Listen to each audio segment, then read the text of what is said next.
I'm Glyn Collinson from NASA's Goddard Space Flight Center, and I'm here to tell you today about the electric wind of Venus.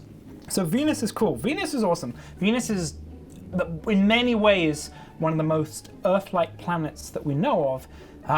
One of the key ways that it's different is that it's very, very dry. With temperatures on the surface of 460 degrees centigrade, whatever that is in Fahrenheit, you would never expect there to be liquid oceans on the surface. That kind of temperature only boils off that water into steam, but the atmosphere of Venus is still incredibly dry. So where did the steam go? So to talk about how we remove something from a planet, we're going to have to talk about two forces of nature.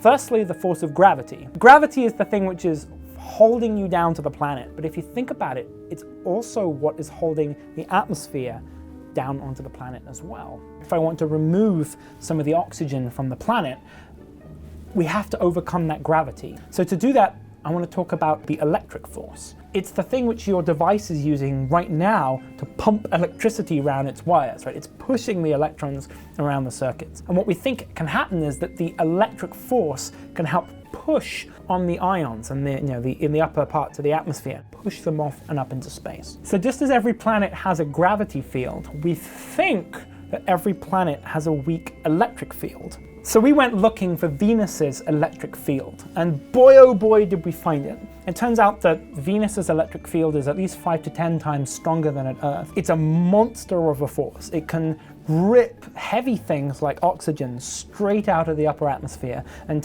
send them kicking and screaming off into space.